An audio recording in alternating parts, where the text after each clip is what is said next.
ఈరోజు గోరుమిటీలు క్రిస్పీగా టేస్టీగా నోట్లో పెట్టుకుంటే వెన్నెల బిస్కెట్లా కరిగిపోయే విధంగా ఎలా ఉంటాయో చూద్దాం. ఒక గ్లాస్ మైదా పిండికి 2 గ్లాసులు కరాచీ రవ్వ వేసుకోవాలి. 2 స్పూన్లు డాల్డా వేసుకొని ఉండలు లేకుండా కలుపుకోవాలి. ఇప్పుడు ఒక కడాయిలో నూనె వేసుకొని నూనె బాగా వేడి చేయాలి. పిండికి సరిపడా నీళ్లు తీసుకొని 1 స్పూన్ సాల్ట్ వేసుకొని కలుపుతూ ఉండాలి.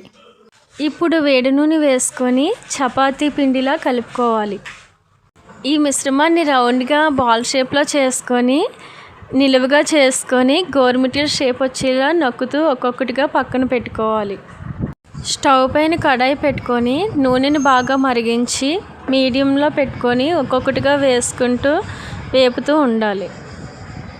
ఇది వేగే టైంలో గోరుమిటీలకు కావలసిన పాకాన్ని తీసుకుందాం. 2 గ్లాసుల పంచదారకి 1/2 గ్లాస్ వాటర్ వేసుకొని కలుపుకోవాలి. ఇది స్టవ్ పైన పెట్టుకొని పొంగులు వచ్చేలాగా వేడి చేసుకోవాలి. ఇప్పుడు ఈ పాకాన్ని ఈ గోరుమిటీల్లో వేసుకొని బాగా కలుపుకుంటూ ఉండాలి.